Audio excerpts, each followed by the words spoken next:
dentro de campo é ganhar jogos e começar a jogar bem. Agora fora de campo é fazer churrasco, porque fora de campo não tem que sintonia que a gente tem. Claro que a gente tem que ter harmonia, mas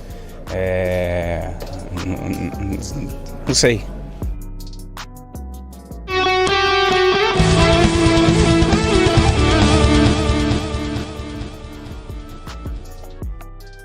Pois é, Luiz Araújo, pois é. Então haja churrasco no Ninho do Urubu para poder trazer harmonia ao Flamengo, porque baseado no que vocês estão fazendo em campo, meu irmão, a coisa tá complicada. Fala nação, beleza? Meu nome é Fábio Souza, eu sou uma pessoa com deficiência visual e este é o nosso canal Fla Cegueta. Meu irmão, a parada aqui é a seguinte, deixou chegar, já era. O jogo do Flamengo ontem foi ridículo. O Flamengo não jogou nada. O Flamengo não tá jogando nada e na Bacia das Almas conseguiu empatar com o gol de pênalti do Pedro. Pedro que saiu do banco milagrosamente. Pedro bateu o pênalti bem. O Flamengo saiu do jogo com um pontinho, mas foi aquele pontinho com gosto de, enfim, de ossos enterrados.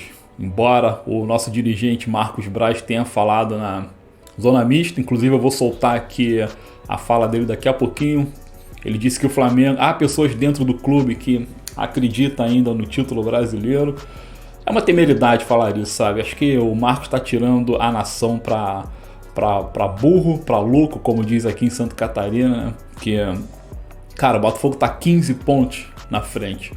O Torno virou ou tá perto de virar, não sei se essa foi a última rodada, não lembro agora. O Botafogo tá 15 pontos na frente, são 5 rodadas perfeitas que o Flamengo tem que ter. 5 não, né? 6, porque não basta empatar com o Botafogo, tem que passar o Botafogo. Então são 6 rodadas perfeitas. E como o Botafogo vai perder tanto rendimento assim, sabe? O Botafogo não demonstra nenhum sinal de fraqueza e o Flamengo não demonstra nenhum sinal de recuperação.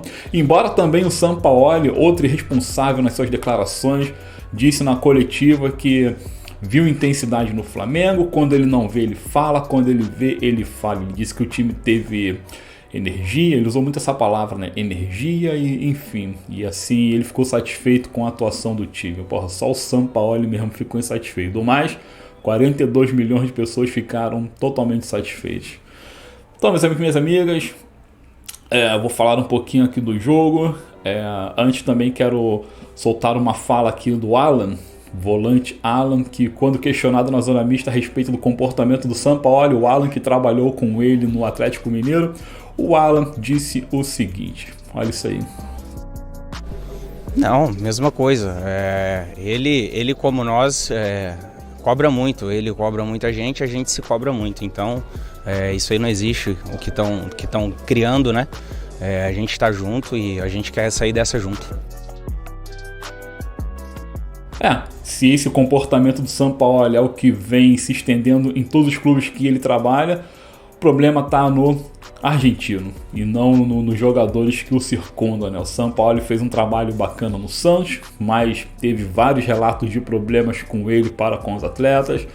Os mesmos relatos se repetiram no Atlético Mineiro e agora está acontecendo aí no Flamengo, embora também o Marcos Braz, na sua fala na zona mista, tenha minimizado estas informações, né, dizendo que não entende, não tem problema nenhum, tá tudo muito certo, a parada ali é só a questão da eliminação que inflama todo mundo. Enfim, cara, antes de continuar aqui, eu vou pedir que vocês se inscrevam no canal, que ative o sininho, que deixe aí um like caso estejam gostando do material aqui apresentado. Mas estou sentindo falta dos comentários, vocês estão deixando de expor as suas opiniões, a gente sabe que a opinião do ser humano ela é muito importante, então por favor, fale o que vocês bem quiserem aqui, tanto a respeito de mim, quanto a respeito do conteúdo aqui apresentado e principalmente a respeito do Flamengo. Exponham as suas opiniões e vamos debater à luz do assunto, beleza? E outra coisa aqui, ó. Compartilhem, galera, compartilhem o vídeo de modo que o canal seja mostrado a outras pessoas e outras pessoas tomem conhecimento que existe um novo canal falando de Flamengo aqui no YouTube, que é o Fla Cegueta, beleza? Faça esse papelzinho que é tão simples, porém parece que desperta tanta preguiça nos telespectadores, vamos colocar desta forma, né? Vocês estão gostando? Então, por favor, me paguem com o seu engajamento, que é o que interessa, tá bom? Muito obrigado. Curtam, comentem, compartilhem, deixem aí seu comentário e ativem o sininho. Por onde a gente pode começar sobre a tragédia de ontem, né? Bom, não é bom usar essa palavra tragédia aqui no YouTube, mas, cara, o que aconteceu com o Flamengo nesta temporada não tem como expressar com outra palavra que não seja essa. A gente iniciou a temporada criando tanta expectativa, com tantos títulos sendo anunciados, sabe? A gente tinha certeza de que iria ganhar, acho que foram 7, né? Teríamos 7 títulos a ser disputados, dos 7 pelo menos 4, meu irmão. Supercopa, Recopa, o Mundial não, o Mundial tinha lá o Real Madrid, a gente sabe que nem ser campeão mundial, mas Supercopa, Recopa, própria Copa do Brasil e a Libertadores, cara, que se tornou um campeonato tão simples pra gente, sabe? Desde 2019 o Flamengo aprendeu a jogar essa competição, se transformou no maior clube da América do Sul, das Américas como um todo.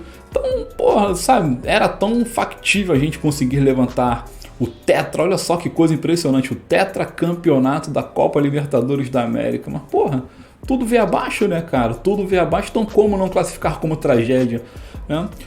E assim, veio abaixo, obviamente, pela demissão do Dorival. Se bem que há ressalvas com relação a isso, cara. Claro que todo mundo queria que o Dorival continuasse à frente do Flamengo, né? A torcida como um todo, já que não havia mais Jorge Jesus na área, que fosse então o Dorival Júnior. Mas, cara, a gente tem que lembrar de umas coisinhas aqui, sabe? O título da Copa do Brasil que a gente ganhou em cima do Corinthians foi conseguido a duras penas. Aquela final foi muito sofrida, inclusive no segundo tempo do segundo jogo no Maracanã. O Corinthians, cara, colocou o Flamengo na roda, sabe? A gente ficou desnorteado, mas ganhamos, fomos campeões. Isso que interessa no final, mas não apresentamos um futebol tão bom assim com o Dorival Júnior nessa decisão de Copa do Brasil, tá bom, galera? Antes, claro, a gente veio devastando todo mundo, mas a grande final foi muito complicada. E na Libertadores foi a mesma coisa. Flamengo amassou o próprio Corinthians, Flamengo amassou foi o River, não lembro agora. Sei que o Flamengo saiu destruindo todo mundo, meu irmão. Destruindo todo mundo. Quando pegou o Atlético Paranaense, Atlético com 1 a menos, e ainda assim tivemos muitas dificuldades. No segundo tempo sofremos pra cacete. Estamos falando aqui, galera, de Atlético Paranaense, não de Barcelona, não de Real Madrid, não de nada disso. De Atlético Paranaense. A gente sofreu muito, né? Mas beleza, fomos campeões da Libertadores. E no final de tudo é o que fica nas prateleiras da história, né? Assim, o Dorival fez um grandiosíssimo trabalho à frente do clube, mas passamos muito sufoco também com ele no banco, né? É aquilo, né, galera? Não existe treinador perfeito, não existe elenco perfeito, existe a liga que se encontra dentro de uma equipe e as coisas dão certo. Liga essa que encontramos da melhor forma possível no ano de 2019, o ano mágico, o ano cinematográfico de um clube de futebol. Acho que nunca houve uma história tão bonita como a do Flamengo no ano de 2019. Mas vamos lá. Então, Dorival ontem estava no banco, sentimos saudade do nosso querido professor, né? Do nosso lado havia ali um Sampaoli um tanto abatido, ele não se movimentou nem um terço do que ele costuma se movimentar na zona mista, reflexo de que a coisa dentro do clube está mais desanimada do que qualquer outra coisa. Além assim, o Sampaoli permanece, o Flamengo decidiu não demiti-lo. Vamos esperar, aliás, a entidade vai esperar o jogo de quarta-feira contra o Grêmio. Um jogo de quarta-feira que tem uma declaração curiosa pra cacete do Renato Gaúcho, né? Renato Gaúcho, na sua entrevista ontem, depois de vencer o Fluminense, né? Renato falou que sabe o ponto fraco do Flamengo e tem ali a sua certeza de que vai reverter o placar nesse jogo aí da volta da semifinal da Copa do Brasil. Ele sabe porque ele tem um antídoto, ele sabe como parar o Flamengo. Aí eu pergunto ao fanfarrão do Portaluppi, meu irmão, se tu tem um antídoto, se tu sabe o ponto fraco do Flamengo, por que tu não aplicou no jogo da ida, cara, no primeiro jogo? Por que tu deixou tomar na cara de 2-0, cara? Sabe, é umas coisas que o Renato fala que ninguém entende, cara. Porque, assim, lembra muito o Star Wars lá, acho que é o terceiro filme da trilogia prequel, né? Aquela que foi refeita ali em 1999 pra frente, o qual o Yoda tá lutando com o senador Palpatine, que é o Conde Dooku, né? Aí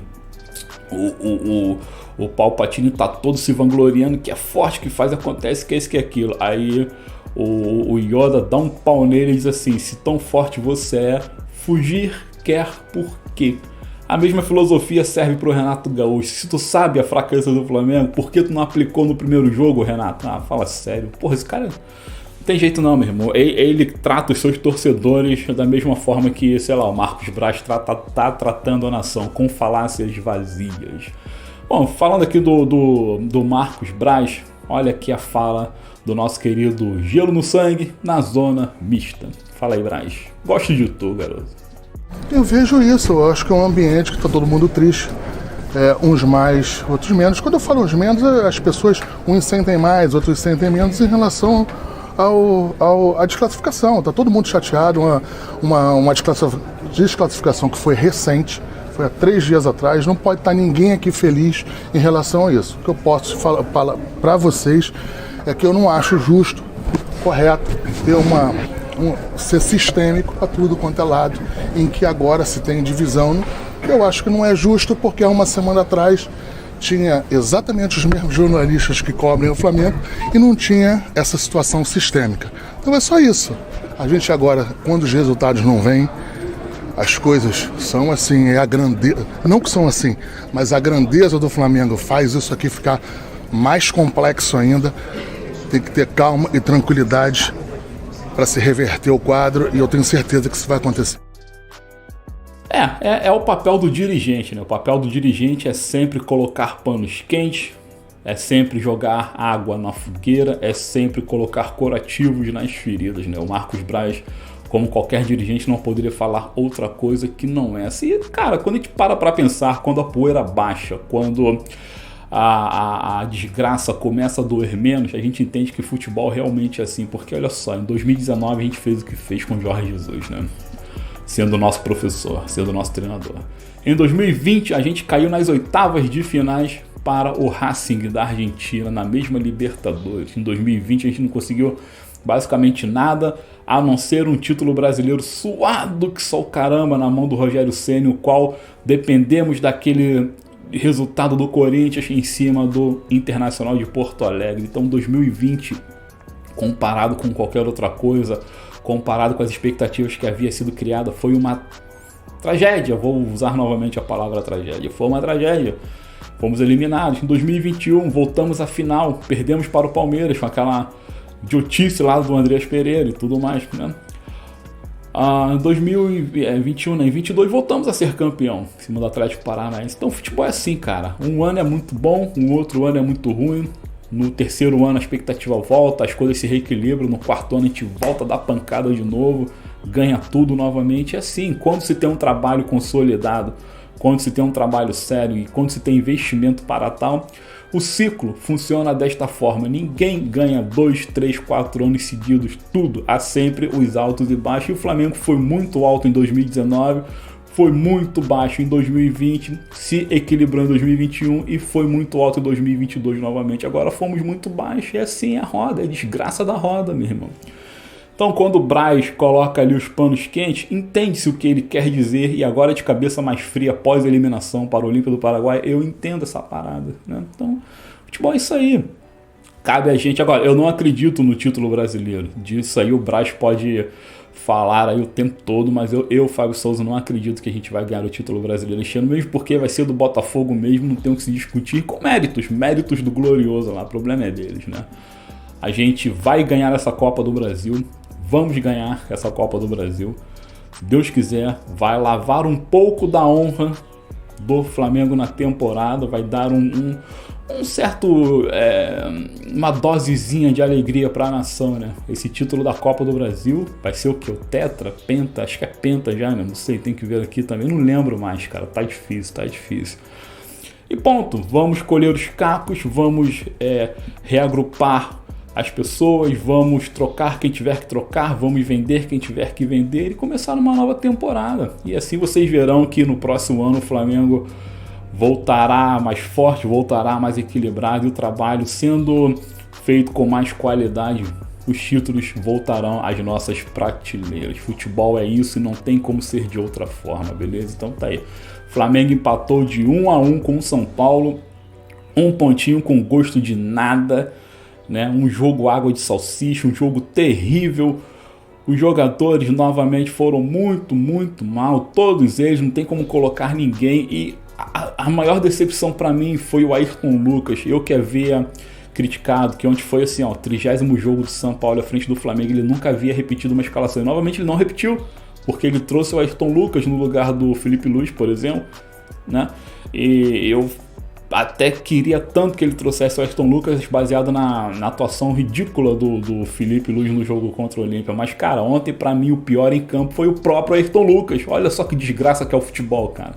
A gente cria uma análise, a gente pensa numa expectativa. Aliás, a gente pensa numa análise e cria uma expectativa, ao contrário, o xizinho ao contrário. Aí vem o Ayrton Lucas, que é aquele que nunca decepcionou a nação e jogou ridículo pra caramba. Foi uma atuação patética, burlesca, provinciana, no pior sentido da palavra. Então, Ayrton Lucas pra mim foi o pior em campo. Em segundo, vou colocar o Gabigol, porque a gente cria sempre a expectativa no Gabi. Eu não sei o que esse cara tem também, que ele não recebe críticas. O Everton Ribeiro, terceiro pior, foi muito mal também. Enfim, o Bruno Henrique tentou, o Arrascaeta foi ruim também, o futebol do Arrascaeta não tá legal, não tá muito legal também, né? O Flamengo muito mal, muito ruim, muito sem sangue, muito sem alma.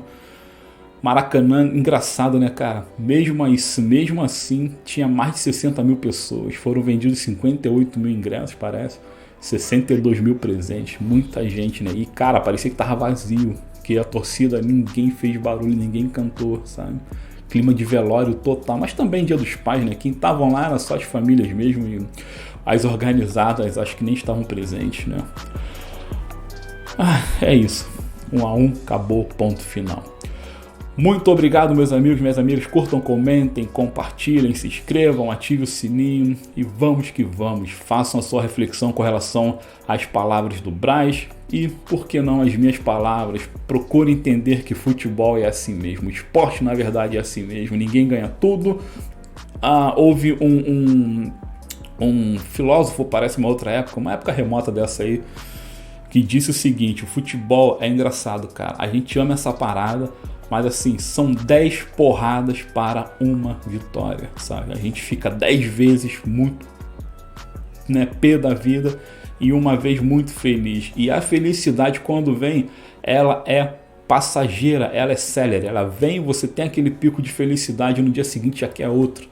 E a tristeza não, a tristeza do futebol, quando te pega, te castiga pelo menos vários dias consecutivos. Então, quer dizer, para quem ama o futebol, é o seguinte: você sofre muito mais, por muito mais tempo, por causa do futebol, do que fica feliz, né, com relação às conquistas. Então, o futebol é mais tristeza do que felicidade. E, sei lá, talvez por esse motivo cativa tanto a gente, né? O ser humano, ele é condicionado a viver triste, jogado pelos cantos, nos cantinhos da cozinha, como se fosse uma azeitona em depressão, ou como se fosse um emo ouvindo, sei lá, qualquer banda dessa aí de emocore, beleza? Muito obrigado, saudações rubro-negras e até o próximo vídeo, valeu!